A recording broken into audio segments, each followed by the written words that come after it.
Death to the Daleks marked the final on-screen showdown between the Third Doctor and his most famous enemy, but it's also one of the most polarizing Dalek adventures in the whole series. On one hand, it's a story filled with clever ideas, and on the other, it shows just how stale Terry Nation's formula had become. In fact, it's a story where the Daleks are at once diminished and re-energized, predictable and yet surprisingly devious. So let's take a look at why Death to the Daleks showed the Daleks at their best and their worst. By the time Death to the Daleks aired in 1974, Doctor Who was itself at a crossroads. This was the third story of season 11, Jon Pertwee's final run, and the show was quietly shifting through the gears. The Master, a hugely popular villain, had been temporarily retired after Roger Delgado's tragic death the year before. Unit, once the backbone of the Third Doctor's era, were appearing less and less. Even Jo Grant had moved on, leaving Sarah Jane Smith to step into the TARDIS and forge her own chemistry with the Doctor. The story begins innocently enough, with the Doctor promising Sarah a trip to the paradise world of Lorana. Instead, the TARDIS suffers a complete power failure and crash lands on the bleak, hostile planet Exelon. There, the Doctor and Sarah encounter savage natives, an ancient city that literally drains energy, a desperate human expedition searching for a plague cure, and of course, the Daleks. When Terry Nation first introduced the Daleks in 1963, he struck television gold. Their design, their rasping voices, and their ideology, fascism in futuristic form, made them an overnight sensation. They weren't just monsters on Doctor Who, they were practically stars in their own right, spawning toys, comics, and even films. Nation quickly realised his creations could live outside the programme, and for a while he tried to make that happen. But within Doctor Who, Terry Nation relied heavily on a narrative pattern that worked, at least to begin with. His Dalek stories followed a reliable checklist. TARDIS lands on a distant world. A primitive or oppressed people are discovered. The cliffhanger to episode 1 reveals the Daleks. The Daleks' plan: invasion, domination, or annihilation. The Doctor unites with the locals against them, and the Daleks are defeated for now. It's a structure that actually shaped much of 1960s Doctor Who, steering the show away from purely historical ventures into full-blooded science fiction. But by the late 1960s, the formula was wearing thin. After the epic Daleks master plan, Nation left the series. In his absence, David Whittaker penned Power of the Daleks and Evil of the Daleks, which gave the Daleks a new angle, master manipulators, rather than the screaming conquerors. When the Daleks returned in the Jon Pertwee era, their writers tried to keep this subtler approach alive. Dave the Dalek showed them working through the Ogrons. Frontier in Space positioned them as puppet masters behind a galactic war. But when Nation returned with Planet of the Daleks in 1973, his writing felt oddly out of step, as it was basically a remake of the Daleks from a decade earlier. Still, the ratings bump ensured the Daleks remained bankable. So, for season 11, producer Barry Letts and script editor Terence Dinks once again asked Nation to bring them back. Here's the first problem. Nation's original idea for this story didn't even include the Daleks. They were grafted onto the script later at the production team's request, and maybe that's why the final result feels like a greatest hits of the Nation formula.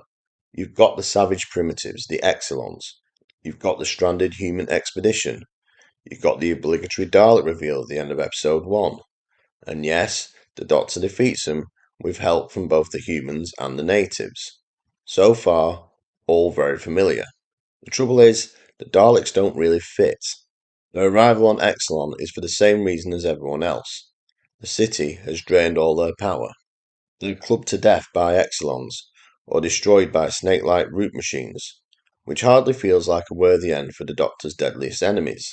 Even the Doctor himself seems oddly disinterested in them for much of the story, as if they're just another nuisance rather than a real threat. At this point, you'd be forgiven for thinking that Death to the Daleks was a half-hearted retreat. The Daleks included only to pad out the script. But here is the twist. It's exactly these limitations that force Terry Nation into a different kind of storytelling. And that's where things start to get interesting. Taking away the Daleks' guns, you remove their most obvious weapon, but in doing so, you reveal something far more dangerous: their cunning.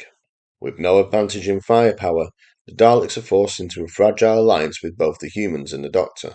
For once, they have to play along, even cooperate, something no one believes they would ever genuinely do. And of course, as the Doctor warns, they can never truly be trusted. And sure enough, Nation flips the script. While one Dalek party distracts the humans and the Exelons by pretending to help mine the precious mineral perinium, another group secretly develops an alternative weapon: crude projectile guns. When these new weapons are unveiled, the Daleks suddenly reassert control, turning the tables on everyone else. The sleight of hand, the deception, the false alliance, the long game is what makes Death to the Daleks unexpectedly effective. The Daleks become three-dimensional again. They're not just relentless exterminators, they're schemers, manipulators, predators, hiding behind a mask of weakness. In other words, by first showing them at their weakest, the story allows them to reveal a more sinister strength. If some John Pertwee stories feel stretched to fill 4 or 6 episodes, Death to the Daleks has the exact opposite problem. There's almost too much going on. At times, it feels like there's two separate narratives that are fighting for attention. On the one hand, there's the quest to break into and destroy the ancient city, and then on the other, the Daleks scheming to outwit the Space Corps in the race for the Perinium cure. Even the Doctor's relationship with the Daleks feels secondary. He spends more time exploring the city with Belial, the native Exelon, than facing his old enemies head on. And while I get why the production team fused these two storylines together, because neither of them was strong enough to stand alone, the end result is messy. That said, both strands do have their merits. The ancient city, with its power-draining ability and almost sentient presence, is a clever hook.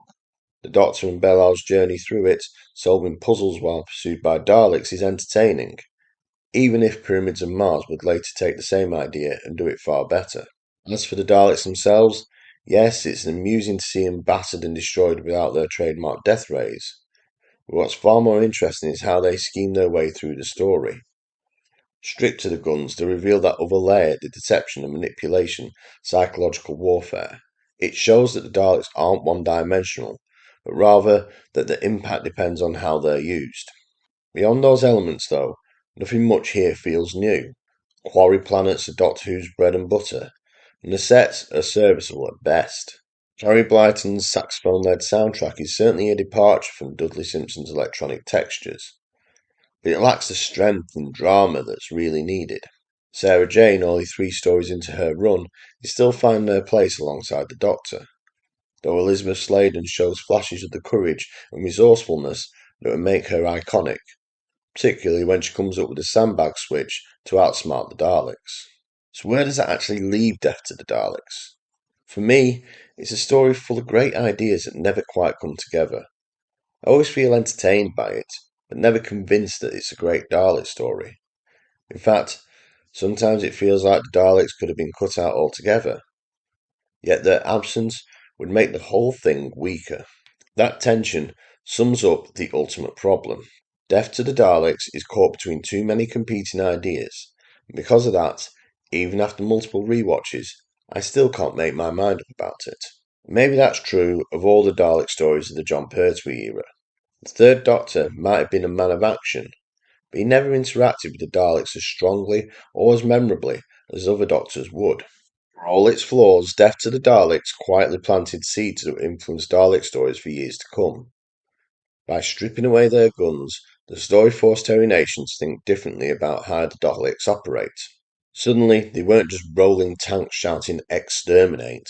They had to rely on trickery, manipulation, and psychology to get what they wanted. And that shift matters, because from this point on, the Daleks would increasingly be written as more than just blunt instruments of destruction. We'd see them plotting, scheming, and deceiving. We'd see them forming uneasy alliances, only to betray their partners when it suited them. That DNA runs straight through later classics, From Genesis of the Daleks, where their very creation is steeped in manipulation and moral compromise, to Remembrance of the Daleks, where their political cunning is as dangerous as their firepower. Even the modern series owes something to this approach. Think about Dalek in 2005, a single-track Dalek manipulating Rose. So, while Death to the Daleks might not be the most polished or celebrated outing, it was a catalyst in how they could be utilised in Doctor Who. By necessity, it cracked open new possibilities for how the Daleks could be written, and it showed the most dangerous thing about them isn't just their firepower, it's their intelligence, their adaptability, and their ability to outthink everyone around them. In that sense, Death to the Daleks perhaps deserves more credit than it usually gets. It might not be the best Dalek story, but it's one that quietly shapes how we think of them, showing the Daleks at both their best and their worst. But tell me, what do you think? Maybe you feel Death to the Daleks deserves more or less praise than I'm giving it. Would the Daleks still have become more scheming than blunt instruments without this story? Let me know in the comments below.